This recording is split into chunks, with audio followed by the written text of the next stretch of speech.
जब मैं किसी गांव में बीना-बारा में मैं चातुर्मास कर रहा था, तो बीना-बारा के मेरे कमरे 28 नंबर कमरा था मेरा, मैं वहां पर रुका हुआ था, अभी भी उसमें 28 नंबर लिखा हुआ है।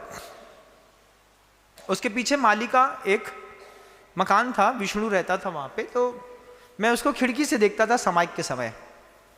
तो उसके घर के अंदर चांदी के, तांबे के बर्तन, कांसे के बर्तन इकट्ठे होते गए। हमने पूछा इतना बर्तन?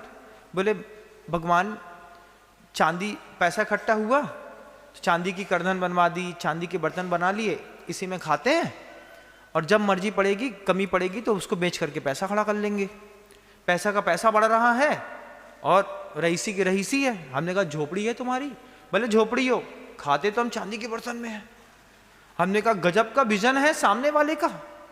ये जैन समाज के लोगों का विजन आज तक नहीं बन पाया कि घर के मुख्य धनी के लिए, जो व्यक्ति बीमार है उसके लिए आप चांदी की थाली, चांदी की कटोरी, चांदी का बर्तन बनवा लें। महाराज के लिए तो है, वो तब निकालते हैं जब महाराज जी आएंगे, इसके अलावा वो रखा है, हम नहीं खा सकते, हम खाएंगे तो पाप पड़ेगा। बिल्कुल पाप नहीं पड़ेगा। आप जिस थाली में आप साधु परमेष्ठी के लिए चांदी की थाली में अगर आहार दान देते हैं तो चांदी की थाली में अपने घर के वृद्ध व्यक्ति को भोजन कराइएगा। चांदी और सोने की थालियों में भोजन करने पर रोग प्रतिरोधक क्षमताएं भी बहुत बढ़ती हैं। ये भी एक प्रकार की दया है। मैंने बात रखी है, अगर आप ट्रेन में सफर कर रहे हैं तो ट्रेन में सफर करते वक्त भी आप थोड़ा सा भोजन एक्स्ट्रा लेकर के चलिए। बाहर का भोजन खाने वाले प्रायश्चित के भागीदार होते हैं। मैं अपनी बात को आगे पीछे कर गया। मैंने कह रहा था कि नीच कुल का व्यक्ति, जब आप किसी होटल में जाकर के खाते हैं, घर के अंदर बुलाते हैं तो क्या करते हैं?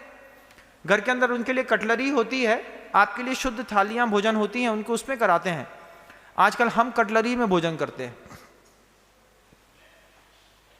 आप किसी ठेले में जाकर के खाते हैं, पत्ते में खाना बेस्ट है, वैसे नहीं खाना चाहिए, खाना ही खराब है, लेकिन पत्ते वाला फिर भी ठीक है। लेकिन जो प्लेट मिलती हैं उसमें पता नहीं 7 जात के आदमी ने अपना मुंह मारा। जैन समाज का व्यक्ति बाहर जाता था ना तो एक गिलास साथ में लेके चलता है। बाय द वे उसको कहीं पर होटल की चाय भी पीनी पड़ी तो वो कांच की गिलास में चाय नहीं पीता। अब उसमें सफाई करने वाले, नाली उठाने वाले, दुनिया भर के लोग आए, उसी में उनने चाय पी। अब कल्पना तो करो, एक बार कल्पना करो, उसी में उनने चाय पी, उसने रखी, उसने उस पानी में ऐसा कुरकुर कुरकुर किया, ऐसा उल्टा किया, वापिस यहीं पे धर दी, उसी में आपके लिए चाय भर दे, लो सेठ चाय पियो। तो होटल में सेठ हो या नीच कुल का व्यक्ति, दोनों एक बराबर हो गए।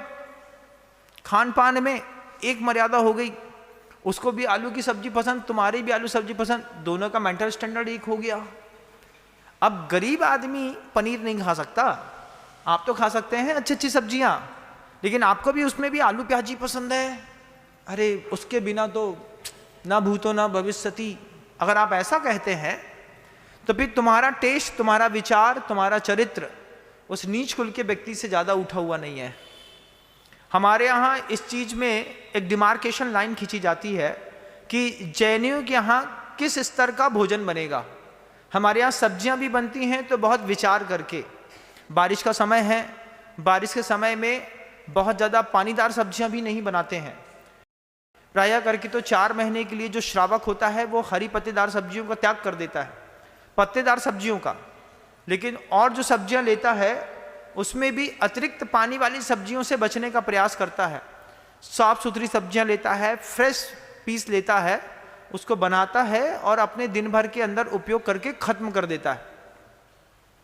बाजार का खुला हुआ कद्दू नहीं खाता जैन।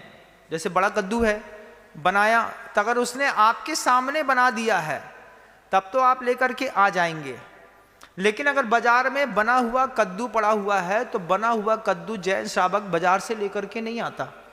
ये पता नहीं कैसा विकृत हो गया।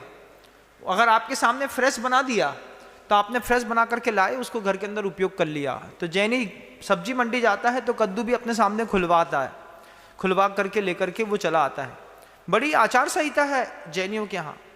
पत्ता गोभी नहीं खाते, फूल गोभी नहीं खाते, लहसुन नहीं खाते, प्याज नहीं खाते, कांदा नहीं खाते, आलू नहीं खाते, मूली नहीं खाते, सलजम नहीं खाते, गोभी नहीं खाते।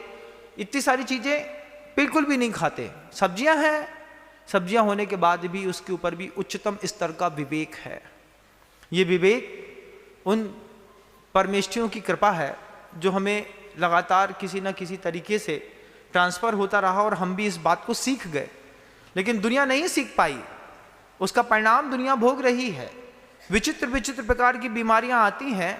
हजारों बीमारियों से जैन बच जाता है अगर वह आगम के अनुकूल अपने घर की, परिवार की जीवनचर्या को लेकर चलता है तो। और अगर जीवनचर्या को लेकर के अनुकूलताओं से नहीं चलता है तो वो दर्द भोगता है जो दुनिया भोगती है। आगम ग्रंथों में आचार्यों ने कहा, बीज पद के कारण दया दमत त्याग समाधिनिष्ठम। एक जैन शावक का जो सौंदर्य है वो दया से भरा हुआ होगा, और उस पर भी बहिरंग और अंतरंग दोनों, निमित्त और उपादान दोनों के मेल होने पर वे दया जो होती है वो कार्यकारी भूत होती है। अथवा एक स्थिति में बाहर का निमित्त ना भी मिले तो भी अंतरंग में दया का प्रस्फुटन प्रति समय होता रहता है। तब वो कहता है मंदिर में जाकर के, क्षेमम सर्व प्रजानाम प्रभुत बलवान धार्मिको भूमिपालः काले काले च सम्यक कलयतु मघवा व्याधयो यान्तु नाशम दुर्भिक्षम चोरीमारी क्षणमपि जगताम मास्म भूत जीव लोके जैनेन्द्रम धर्म चक्रम प्रभुत सत्यम सर्व सौख्य प्रदायी। ये मंदिर के अंदर जाकर के प्रभु के सामने खड़े होकर के संसार के समस्त जीवों की तरफ से वो जिनेन्द्र भगवान की प्रतिमा के समक्ष भावना करता है। प्रभुवतु बलवान धार्मिको भूमिपाल है। ये जो भूमि को पालने वाले हमारे यहाँ के विधायक हैं, सांसद हैं, पार्षद हैं, ये धार्मिक बने रहें, इनकी धार्मिकता बनी रहे। कलयतु मघवा व्याध्यो यान्तु नाशम। समय समय पर बारिश होती रहे, किसी भी प्रकार की व्याधि ना हो, भगवान आपकी कृपा से। इसमें बाहर कोई निमित्त नहीं मिला, अंतरंग में उसके ऐसे परिणाम हुए। तो मंदिर के अंदर जाकर के ये शब्द बोलता है जैन श्रावक। आप बोलते हैं कि नहीं बोलते? बोलते हैं। शास्त्रों का हो पठन सुखदा, लाभ सत्संगति का, सदव्रतों का सुजस कह के, दोष ढांकू सभी का, बोलू प्यारे वचन हित के, आपका रूप ध्याऊं, जोलो तेऊ चरण तबलो, जबलो मोक्ष ना पाऊं। ये बोलते हैं कि करते भी हैं? करते हैं। अरे करते होते तो आपका फ्रेग्रेंस हमारे पास तक आ गया होता। जय जय दोस्तों, अगर आपको मेरी वीडियो अच्छी लगती है तो प्लीज़ मेरे चैनल को लाइक शेयर सब्सक्राइब करिए और इसी तरह से अपना प्यार देते रहिए। धन्यवाद।